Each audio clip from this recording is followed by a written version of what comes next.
Arti Sharma is an online marketing strategist and the founder of Measure Marketing Results, Inc. Arti has been helping businesses market themselves effectively for over a decade, and for the past 12 years, she's developed her niche in online marketing and now helps businesses of all sizes get found online and convert traffic to leads and customers. And this is such a great topic we're covering today, the 5 rules to blurring the lines between sales and marketing, because so many people are confused and they'll be marketing and thinking they're selling, or they're selling and thinking they're marketing, and they don't understand how those two should react together, where they overlap and where they don't. So I'm excited for this conversation. Well, thank you so much. I'm excited too, because you know what? It took me a few years to myself as a business owner blur those lines. And now that we are in a different world altogether, I think it's all the more critical. You've definitely set the stage for me to answer any questions. What a great insight onto how sales, when you talked about your sales objections, I think I want to start off with that one tip that I took away. And I'm like, do we do this? And then I went off to my website and I said, you know what, everybody should be taking those objections and using them in how we communicate, be it through email, be it on the web, or social, anything that you put out there, because you're talking to your customers online now, right? Those blurry lines, that's the number one tip. Take those objections and communicate and weave them into your communications. So I think that's the number one thing I took away from your conversation and your, tidbits there that you were sharing. Thank you. Awesome. You're welcome. Okay, so let's dig into this. Sales, I always tell clients, marketing is lead capture, lead nurture, brand awareness. Sales is lead conversion. So when you're talking, and most small business owners say sales and marketing together like they're one thing, and they sometimes miss half of the equation. I love that you're talking about where that line blurs, because they absolutely do blur. There's definite overlap there. So you've got 5 rules. I'd love to hear them. Let's just start with rule number 1. Sure. And you know what? I like to give a little bit of a background just for those who are joining in. I come from an era where sales meant cold calling, and sales meant flyers, and sales meant meeting people face to face. And when I self-taught myself on digital marketing in 2004, I was intrigued. And ever since then, kind of, working off with a whole lot of, how do you blurry the sales and marketing? And I'm like, okay, sales department are the money makers, right? Like, that's the revenue, that's the bloodstream of any organization, whereas marketing is always pressurized with those marketing qualified and sales qualified leads. So it starts with a funnel. I think Michelle spoke about this in yesterday's afternoon session on your customer avatar and your customer journey, who your target audience is. So the number 1 rule is know your target audience intimately. I'm not going to say that's the number 1 rule, but given where we are today, sales used to be, more human factor, and marketing used to be this traditional sales, and then some online marketing. But in last 5 years, I've seen a shift that digital marketing has taken up the surge, and traditional sales and traditional marketing methods like trade shows, events, like look at us, we've kind of pivoted into this online event right now very, very quickly. So everything is happening online. So being online is no longer optional, right? I mean, you have to be online. So that's the number 1 rule. If you're not optional, if you're not having an online marketing strategy, that's the number 1 thing I would suggest. Put some time, put a calendar. It could be as simple as an Excel spreadsheet to say, I'm going to take away and work from all of this conference. I'm going to define my target audience, or I'm going to revisit my website and say, how do I message myself? Is my website a sales engine or not? So that's the number 1 blurry line. You need to treat your website as your sales engine, not just a pretty looking website that just talks about you, your team.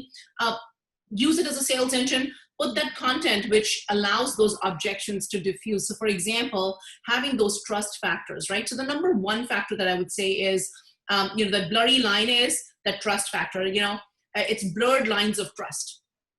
That's the number 1 factor. So when you go online, look at, if you're a local business, look at your Google My Business. Look at how can you have more reviews there. Look at your Facebook and get more reviews. LinkedIn, if you're a B2B, get more reviews and testimonials. But don't stop there. Use those testimonials in your newsletters. Make a nice image for your social media, because as Michelle said yesterday, we can toot our horn, we can tell our stories, but let our customers tell our stories.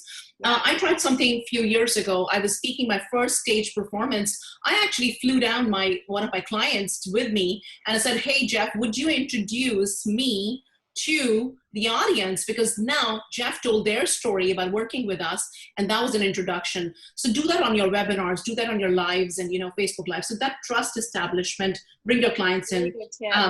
Yeah. So, that's one. And social media is the new word of mouth, Amy. I mean, at the end of the day, engage, inspire, influence, and impact. So that's what our mission is, to influence, inspire, and impact our audience on social, our clients, and our teams. So I take that as a personal mission, but that's also woven down throughout our company, right? So what Judy was talking about is the touch feel aspect of it. Sales is not about selling, it's about helping, right? So influencing that decision maker, so in a positive way. So that's the number one thing that I would say is blur the lines of trust. And do that differently. The number two rule, if I have your permission to go in, would be to, email is still alive. Okay. Now, email is undoubtedly the most effective tool, but very, very underutilized. Now I will give you an example. One email won't help. So don't think that you're going to send one monthly newsletter and you're done, right? At the end of the day, that newsletter needs to be sent consistently. People have given you the permission to show up in their inboxes. So honor that and respect that, and tell them through your actions that you respect that, right? So make it consistent. Even if it's once a month, make sure that your audience and your list knows that it's going to be third Thursday at between 9 to 11 a.m. I'll give you an example. Through pandemic, lots was changing. One of our clients, they do wine tastings, right? And they do in-class wine tastings or in-person wine tastings, and they do corporate wine tastings for customer retention, employee retention, and employee appreciation. Their business was completely under a lockdown. It was hugely impacted. We quickly kind of guided them through our online wine tastings because, Zoom was and Twitch were the ways to go. But she did not stop her email marketing. Every Friday afternoon, when you're ready to wind up your day, you get a wine tasting recommendation, wine recommendation for the weekend. Guess what? She's routing people and she's adding value, right? So consistently adding value. And I love those. In fact, I met another connection at another networking event, and happened that we both know each other. And how we know each other, because we were drinking wine and we're talking about that newsletter. Oh, nice. Okay. So it's getting that's out working. There. Yeah. So that's when I'm like, oh, you know her? Okay, great. It's a great connection. And see, that was a conversation starter. But what got me thinking was, it is the consistency, value that she was bringing in all the time. And by the way, check them out. They're called Some Events. They're amazing, for those wine tasting and adding value. So that's the number two, is email is still alive. Don't discount it. Do it consistently and go a step forward. If you don't have an email list, look at all those business cards that you have that are buried somewhere in one of those drawers or your purses or your bags. Take them out, put them in an Excel spreadsheet, and send them one email to say, hey, we're in a lockdown state. We want to stay connected. I'm going to send you this email. If you want to unsubscribe, here's the link. I will tell you, even if you get 15% unsubscribes, who cares? You got 75, 85, 95% opt-ins right away, and you have that on paper. So do that as a first action step on Monday. Work your weekend, man, if you don't have that list. Yeah, that's my... Everyone has to have an email list today, because you really, truly, if you don't have a plan to acquire clients online, your business is extremely vulnerable right now. And I worry for it. I really do. Yeah. And I'll tell you one thing, even if you're a mid-sized to a large business, or you're heading towards that, like your business, my business, we're kind of, been in the business for so many years. Money is on our list. We don't realize it, but if we consistently market, you don't have to keep going and actively prospecting. One of the sessions was about, where I heard, I know that Denise said that it's against the email law, but if you send one email, Denise, and you ask them to opt out, it is still under the CAN spam laws in Canada, and even in the US anti-spam legislation, you should be okay. But yeah, again. So let's just clarify that. You can't just start them in a campaign, but you can send them something and ask them to opt in, and that is okay. Yeah, or opt out, because you have received their card at a trade show or some sort. So it's an explicit opt-in, but you could definitely go in and do that. We were basically this provider and a partner, gold partner for Constant Contact when these legislations were rolling in 3-4 years ago. So I'm pretty sure about that, unless something has recently changed. But I'm happy to kind of, send me an email if you find something. I'd be happy to, correct it, but find a way to do email marketing. Now, take a step forward. Once you have that list, nurture them. There are a lot of CRMs now. And the reason why I say this is from experience. During pandemic, everyone was kind of, all over the place. They were kind of, panicking. Everyone was into cash crunch mode. We told our clients, do not discount aged leads. So the leads that came to you 2 years ago, 3 years ago, 4 years ago, we will not discount them. And we started a campaign that was SMS marketing campaign, just to tell them, we are here to help you. If you don't feel alone, we're in this together. If you really need help, we're going to guide you through. So that relationship, that humanization factor, that valuable connection and importance of that sales funnel, take it further. People ask me, CRMs are expensive. They're not. I mean, Infusionsoft has some great deals now going on, as you know, Amy. And we have Pipedrive, we have Active Campaign, marketing. MailChimp has some nurturing built into it in a free campaign as well, but not as robust. But there are a lot of tools available. And if you're looking to kind of market yourself in the long haul, email is still active. That's number 2. Yeah.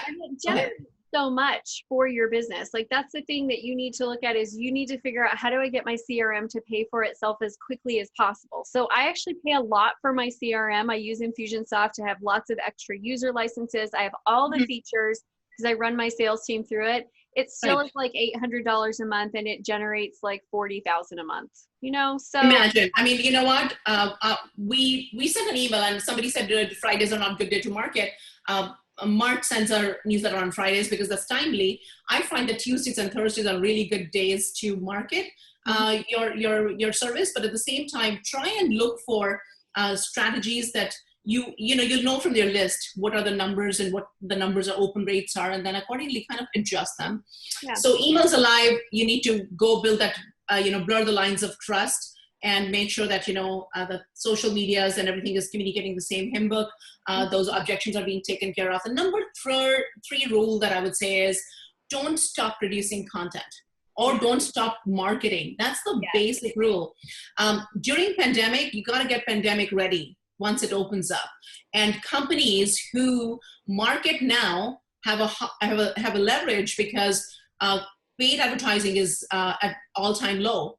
Maybe in your industry, you want to take advantage of it and double down on your paid advertising at this time because your competition isn't, right? You want to be there in front of them and do that. So what we've seen is that, customers who kept going with us during their marketing, during the pandemic, we didn't stop. A lot of agencies were falling apart. People were asking for discounts and whatnot. And we kind of, we showed them the value. We work with them. We are empathetic, but we kind of, work with them to create a different plan altogether. We customized what they had hired us for to a different. So we pivoted, and agility was important. We monitored the data. And today I can confidently say that I used to say content is king, but data is king. Had we not had that data, we were not able to pivot that quickly. And our clients' rankings on search engines improved, their conversions improved. We took the time to revisit that data and make adjustments on their call to actions and, quickly change everything over for them. So double down on your marketing instead of, that's the number 3 rule that I would say would be. The number 4 I would say is, do not discount what you're hearing on your sales conversations. Okay, so that's the number 4 rule. So to bring an omni-channel approach into your marketing is very, very, very important.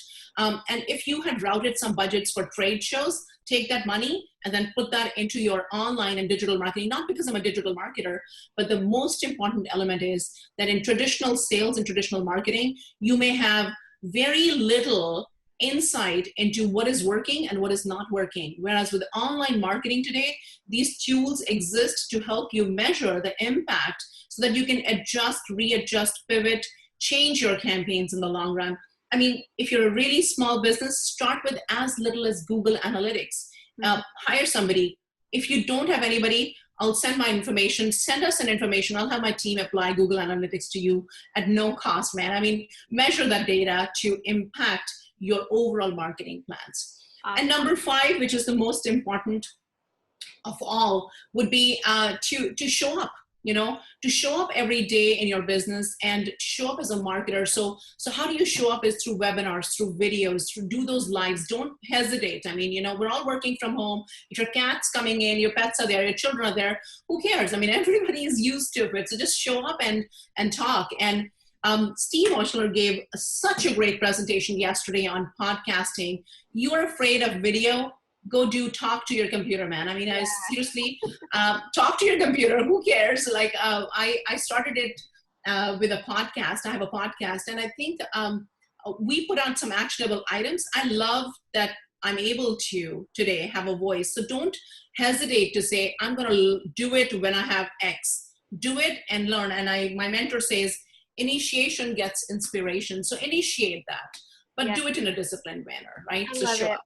I love it. And I cannot stress enough that you can't wait out this storm, because even though we're talking about, are you shut down? Are you not shut down? Consumer behavior is changing, and it will not go Absolutely. back to the way it was before. So if you don't have a plan to be able to market right now, find clients right now, no matter if you're open or closed, then you've already missed the boat, because consumer behavior is changing and we have to change with it. So I love all of these tips. I think they're fantastic.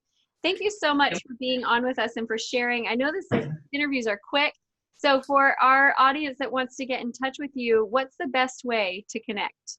So I'm going to send out this link here. I think I sent it to your team as well. I have a gift for everybody. I have a podcast called Fuel Your Marketing. I give actionable advice, tips, tricks. If you have something to share with my audience that you think you can share, send me an email. I would love to bring you on as a guest. If you think I could be one of your guests and add value after this, bring me on. I would love to support you. I also have a free brainstorming session. So complimentary brainstorm. It's not a discovery. It's a brainstorming session. You have an idea. I love to get into the trenches as an angel investor. I love to listen to new ideas and what's brewing up. So talk to me about that. Awesome. Well, thank you so much for being on. I will definitely Thank you. have you back on my podcast. So